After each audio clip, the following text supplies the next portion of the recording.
And so all of a sudden, Yes. natural gets transformed into a lower carbon intensity Yes. source of power than wind and solar.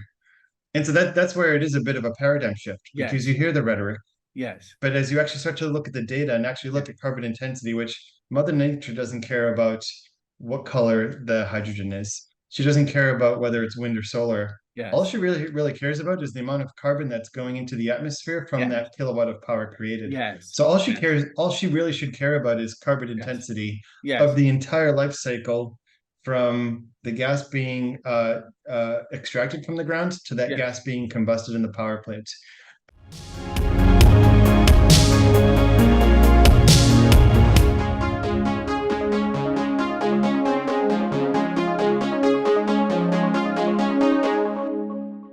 Welcome to an episode of Strategic Conversations. We host insightful discussions with top business leaders and top strategic minds. Thank you for joining us today. Today, we're hosting Mr. Danny Rice, the CEO of Net Power, and also the board member of EQT, which is, as you might know, the nation's largest natural gas provider. Mr. Rice is a serial successful entrepreneur. We're really excited to host him today here at our strategic conversations. And also, Mr. Rice is going to be a speaker at the Houston Strategy Forum's upcoming Energy Evolution Symposium. That is going to be a great discussion, and we're really excited to host him. I am Ravi Kathuria, the president of the Houston Strategy Forum and author of the management and leadership book, How Cohesive is Your Company, and author of Happy Soul, Hungry Mind. Strategic conversations are hosted by the Houston Strategy Forum. If you value these conversations, please hit like and subscribe to the Houston Strategy Forum's YouTube channel. Today's episode is sponsored by Cohegic Management Consulting and Executive Coaching Firm.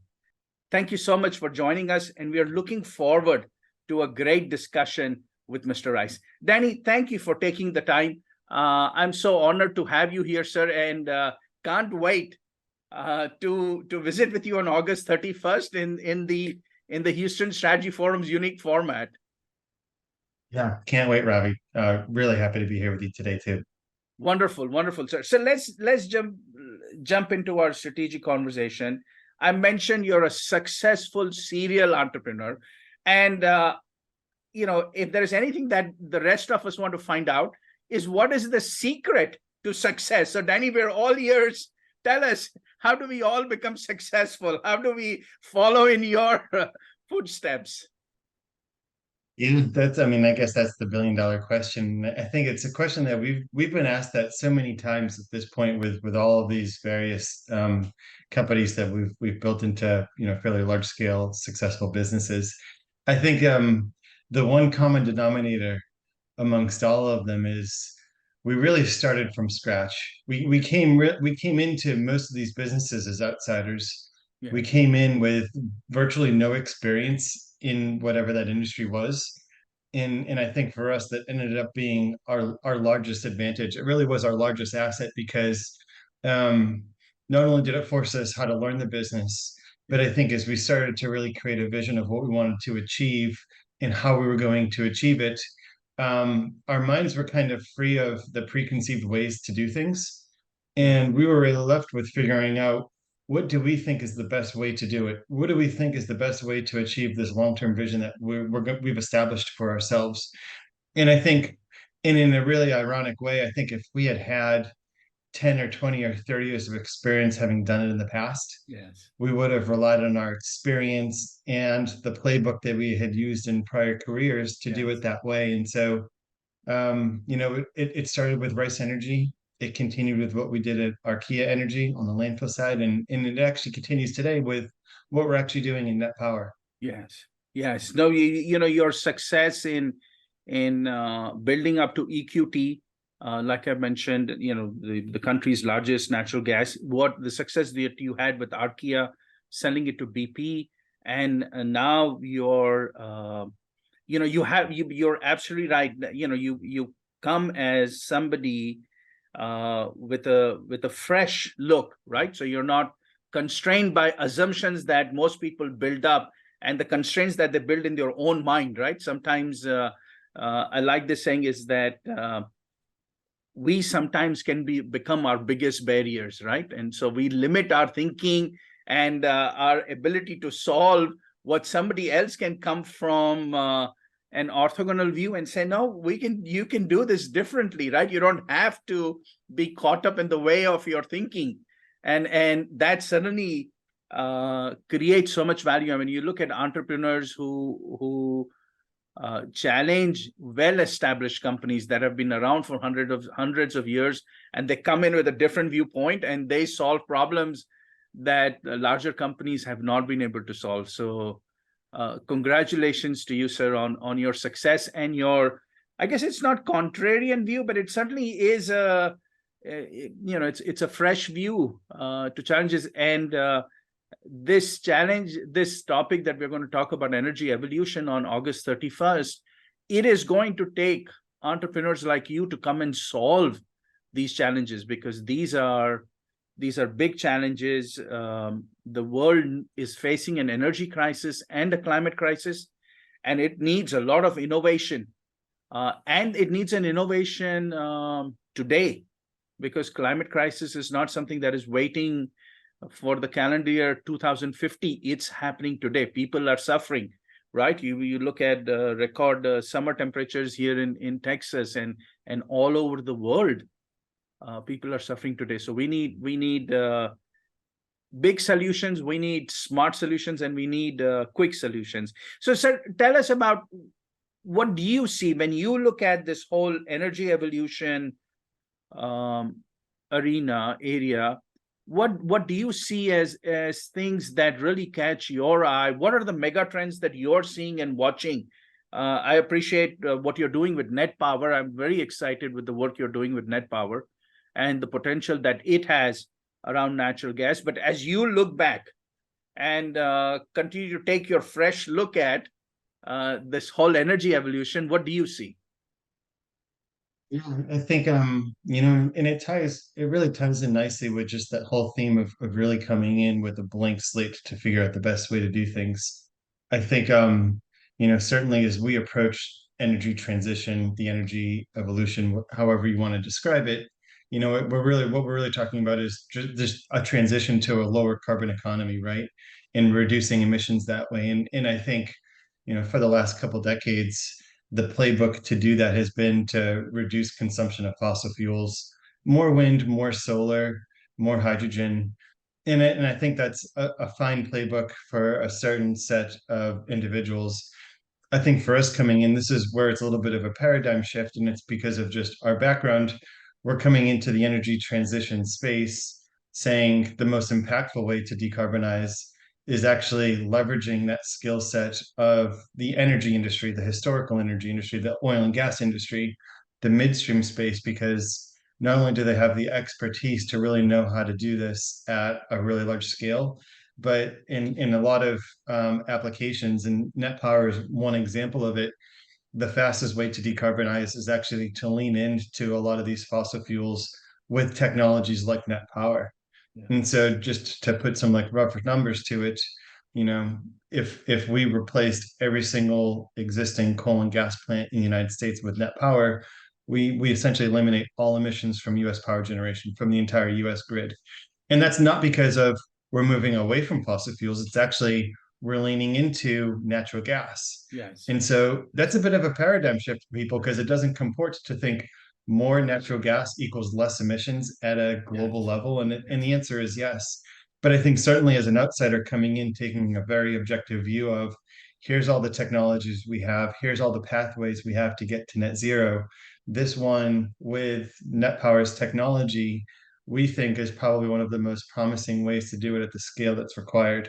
So it's a little bit of an outsider perspective coming in, but I think ultimately to achieve the scale that's required, it requires an all of the above approach, but it certainly requires new technologies and new ways of doing things that people historically would say are just counterintuitive to the right approach. No, I like what you're saying, because I mentioned this, the world is facing a climate crisis, but it is facing an energy crisis. It doesn't have enough energy to feed the growing population of the world and the aspirations of the world, right? The middle class all over the world is growing. But there are, one of the other speakers that we're hosting on August 31st, she talked about how in Africa there are so many families who still do not have access to energy, right? And so there are places in the world that are energy deprived, and there is energy poverty.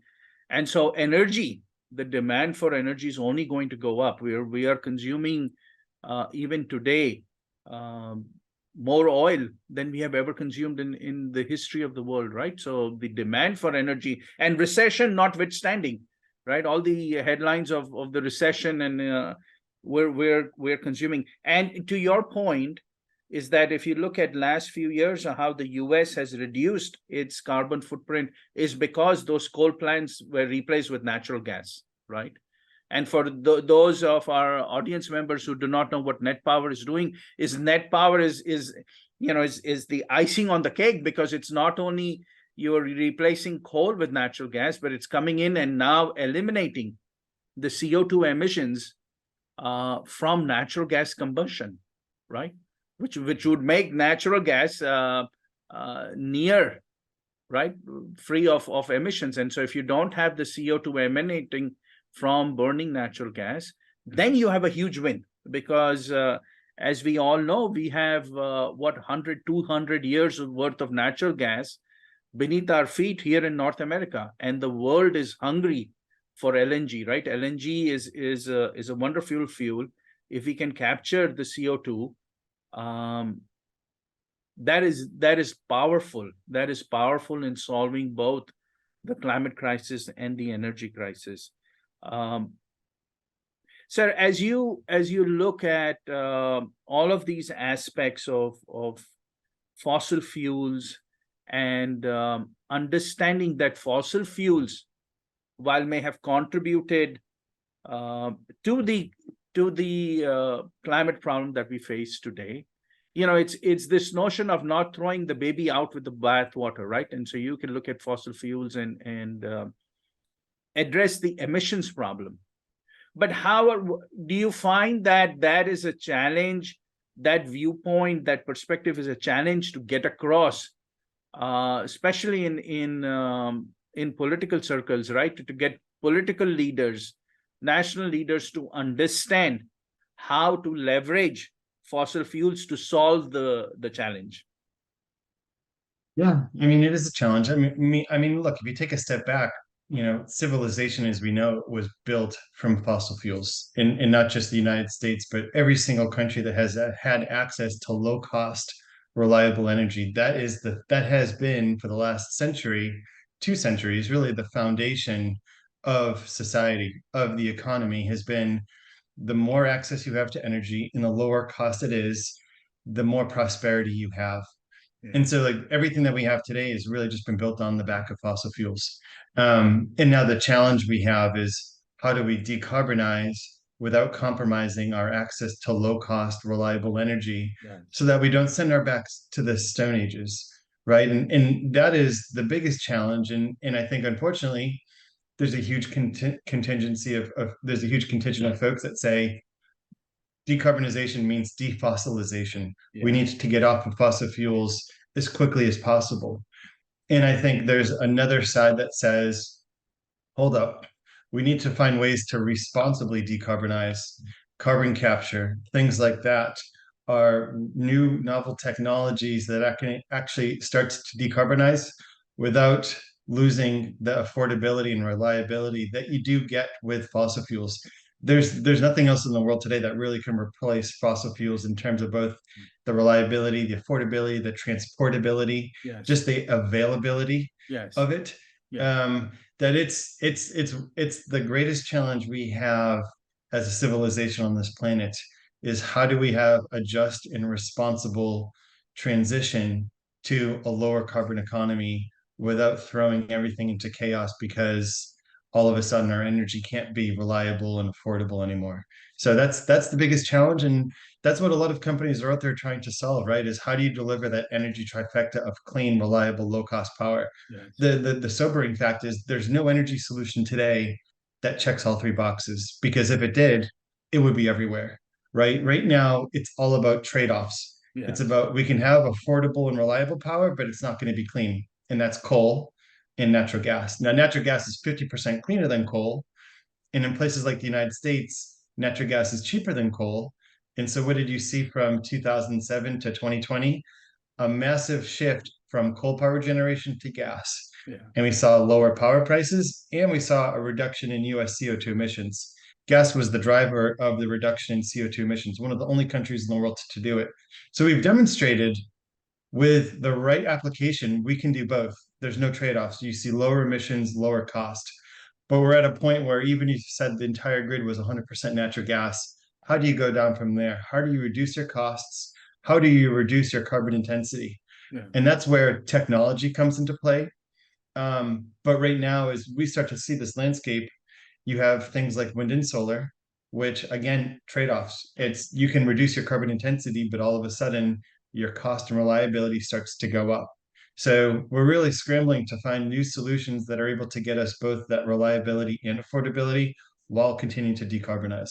Yeah, as we discuss the potential truly of realizing natural gas, I'm thinking about the people who rightly point out and criticize that natural gas. The issue with natural gas, you're solving the CO2 issue, right? So you can capture the emissions, but the industry has struggled with methane leaks, right? And so they talk about methane being even a far more uh, bigger impact on the atmosphere than even CO2. Do you feel that the industry has taken that message of preventing methane leaks? Because if the industry got its act together and completely eliminated that through technology, through process changes, then maybe natural gas becomes far more acceptable to political leaders and national leaders and communities. Yeah, no, it's definitely a valid observation. I would say some of that is a lot of it is just rhetoric, Yeah. because I think if you actually look at what the leading natural gas companies are doing, they're 100% focused on reducing their emissions. Like for example, EQT's, we've replaced all of our pneumatic valves, and by 2025 we'll be at scope 2 net zero emissions Okay. from our production. And so it's not just EQT doing it; it's the rest of the industry as well in the United States. The challenge is we're only just one nation state that's producing natural gas. There's others across the world Yeah. whose natural gas, they're not as focused on the emissions pieces, and it's countries like Russia, Yeah. right, that are really large producers that don't have that same environmental responsibility that I think you see from companies in the United States. So I would say where we're producing the most natural gas here in the United States, those producers are especially responsible, because I think having lived through this and built Rice Energy, you're in a part of the country where you're in farmland, building these natural gas well sites, building the pipelines, and there is a responsibility to have that social license to operate. Having that social license to operate is so incredibly important. And I think as the environmental piece and emissions has become into focus for a lot of people, that's just another thing that you have to do really, really well to maintain that social license to operate. Otherwise, it gets pulled.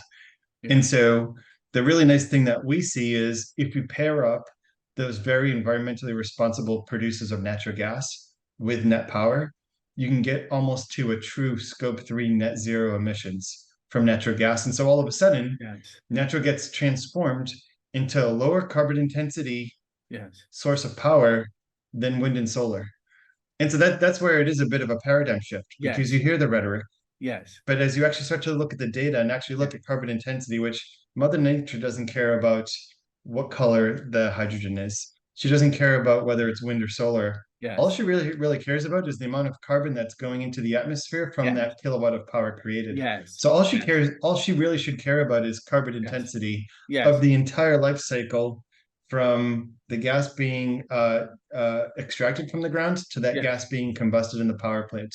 And so when you look at just life cycle analysis of carbon intensity of natural gas and net power versus wind and solar, with battery storage, without battery storage, nuclear, Yeah. natural gas can be transformed into one of the cleanest sources of power on Earth. So, but there is a huge education responsibility that we have to be Yes. able to really educate the broader public, to educate the media. Yes. And some of them are very dogmatic in their approach, and we Yeah. have to acknowledge and Yes. deal with that. But I Yes. would say that's probably the vocal minority of folks that aren't really focused on the carbon intensity. But I would say the significant majority of the US population is quite intelligent to be able to understand what carbon intensity means, what Yes. its significance is, Yes. and really start to understand here's what it looks like for every single source of energy in the world today that we have to use at our fingertips.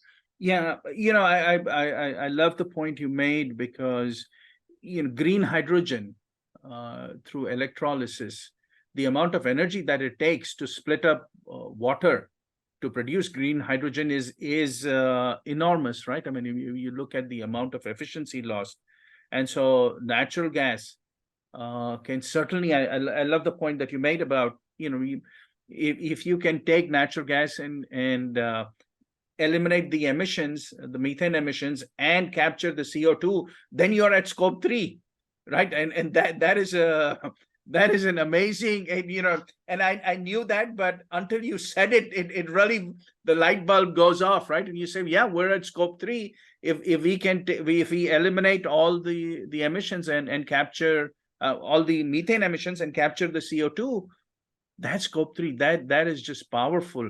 That is really powerful. The uh the question for net power and for natural gas, you talked about how natural gas is produced in the US, one of the largest producers, but it's also produced in other parts, right, in the Middle East and in Russia. And certainly the consumers of natural gas, the consumers of LNG, which is Asia, Europe.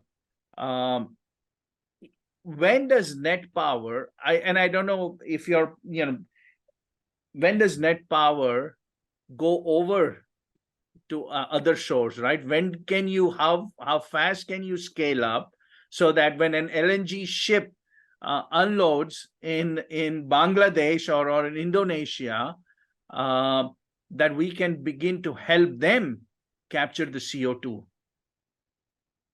Yeah, no, I think if we're serious about achieving our global climate goals, we can't do it here in the United States alone.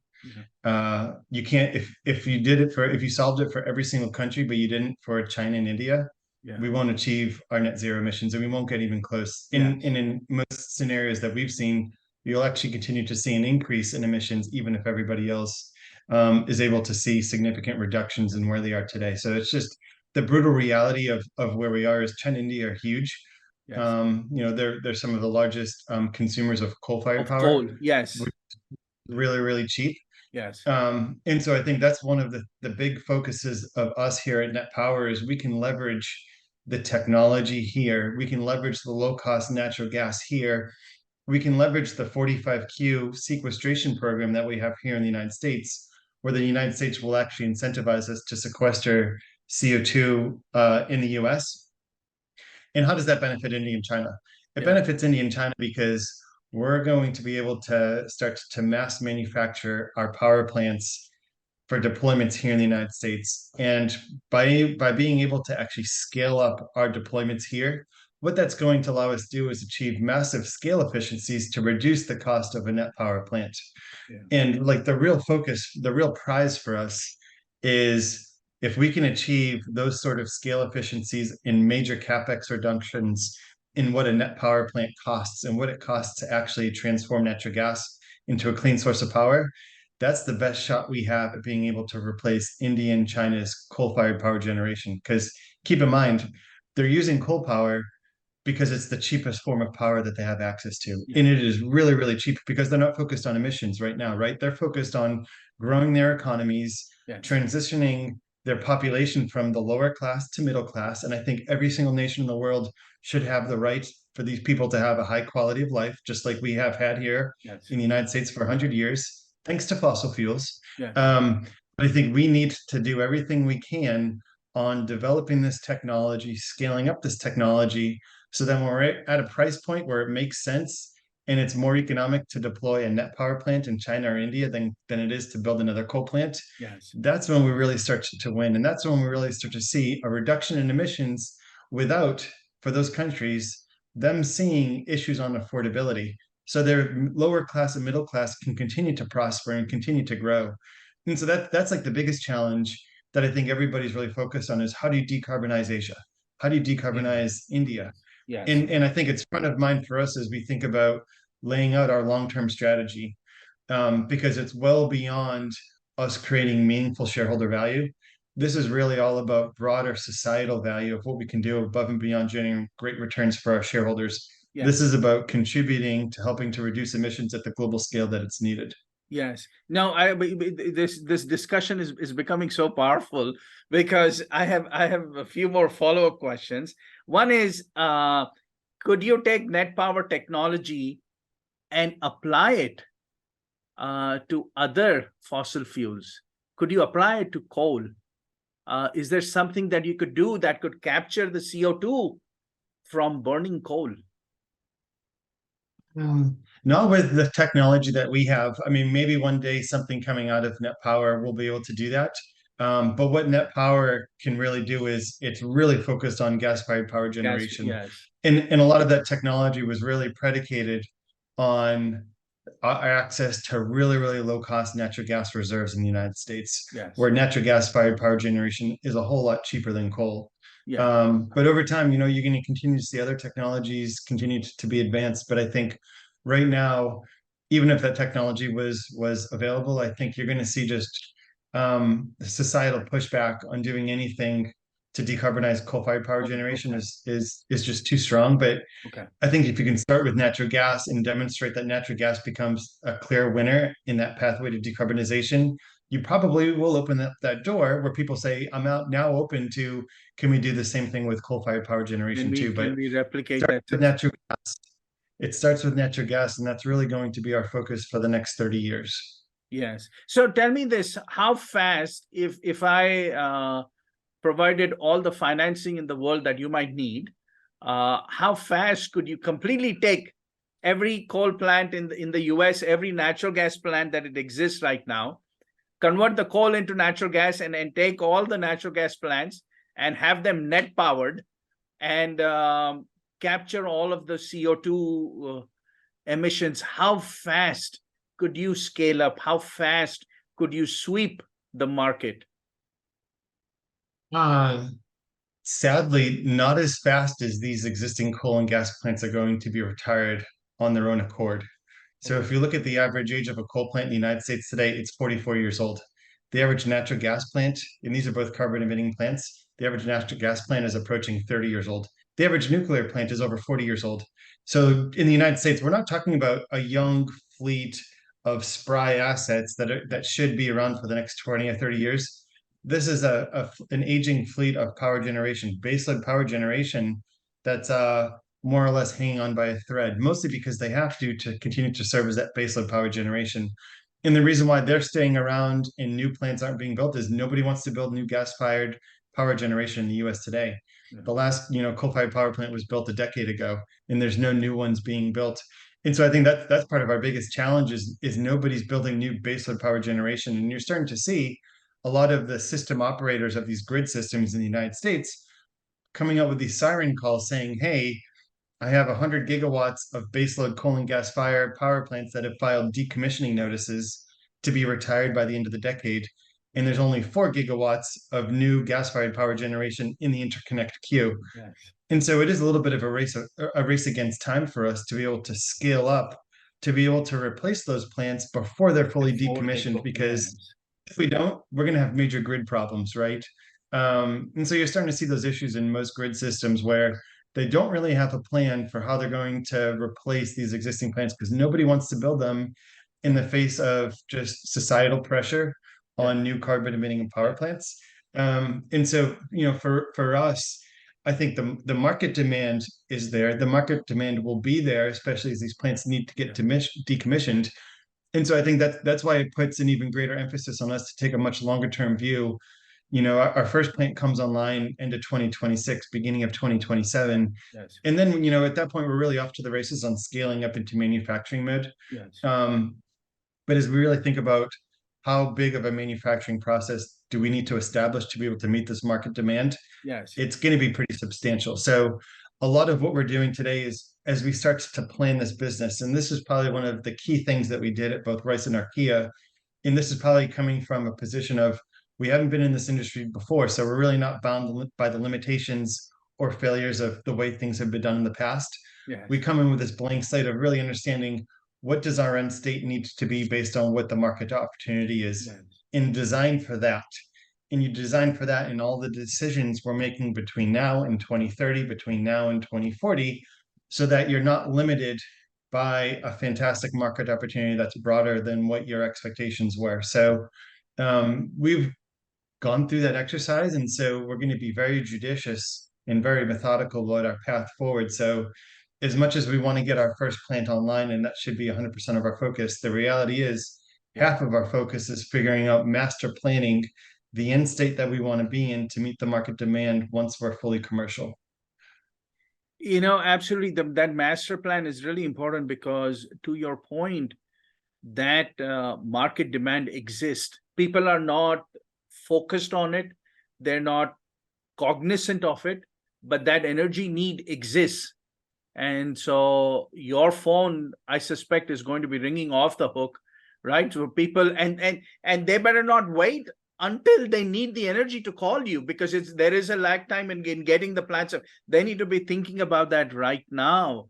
Communities need to be thinking across the US about their energy needs. I live in Texas. I've lived here 34 years, and the state of Texas is consuming, in the last 2 weeks, it has consumed more power than it ever has in its history, right? This is the state of Texas. It's growing, and climate is getting more severe. It is drawing more power, right? And I suspect it's not going to, we're not at peak demand, right?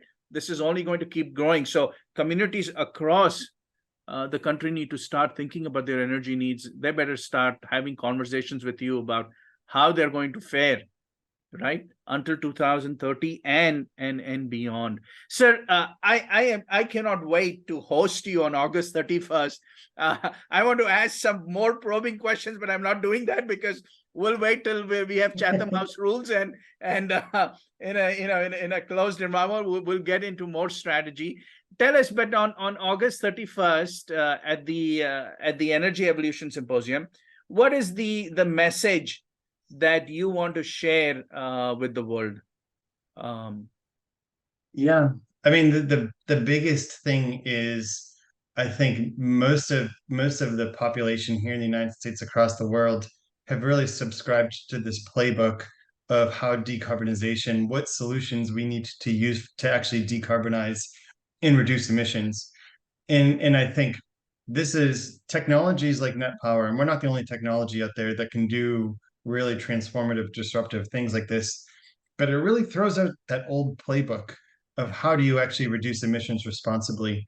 And so it is a bit of a paradigm shift to see something like natural gas become the key tool to decarbonize. For the last 10 years, it's kind of been etched in our brain that natural gas is a bridge fuel. Natural gas is a bridge fuel. Yes. And with a technology like net power, we would say, actually, like this is the end state. And we should actually, Yes. instead of trying to prevent more natural gas wells from being developed, instead of blocking pipelines, if this is the premier way to achieve our environmental ambitions, the emission goals, we should actually be building more pipelines, drilling more wells in the right areas where you can actually transform gas into what net power can offer. And so this isn't about just net power, but this is really just about we really need to rewrite the playbook Yes. on the energy evolution.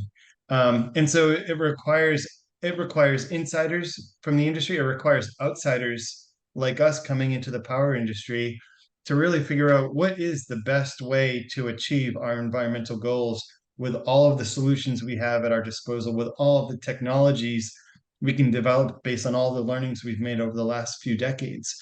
And so I think a lot of people are really thinking, well, I haven't been in the wind or solar industry for the last 10 years. I don't have the experience to be able to contribute to the energy transition. Yeah. And what I would say is, look at us. We come from a natural gas background, and we believe we have that single solution that's going to be the most impactful in reducing emissions. And there's really no reason why there's not a dozen other tools out there and solutions out there that can do it. They're just waiting to be developed. And they're waiting to be developed by people that probably haven't played an active role in decarbonization in the past.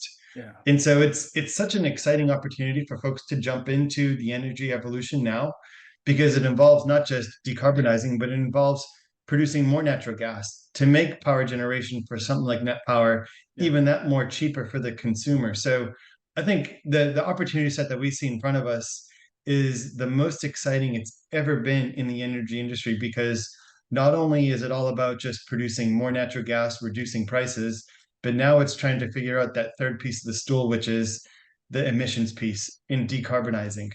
And so it's just another thing that we all have to be really, really good at. And for that, it's going to require a bunch of new smart people that are willing to step up to this challenge. I love it. I love it. There is an old saying in Hindi.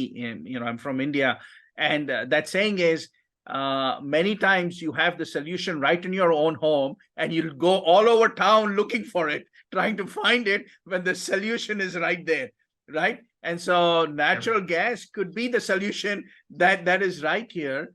And with Net Power's help, we could unlock that. How cool would that be? I Cool. encourage, no, please, yeah, go ahead. No, I was just saying it's really exciting. And there's dozens of other potential technologies like this just waiting to be discovered and commercialized. Yes, yes. I'm going to encourage each one of you who has watched this video to join us August 31st. Can you imagine the level of discussion we're going to have face to face with Mr. Danny Rice here? Come listen to his fresh perspectives, right? He brings a new perspective. So come engage with him, learn from him, share your ideas. We hope to see you all August 31st for this fabulous discussion. Mr. Rice, thank you. I have loved this discussion. I can't wait. I think this is going to be great.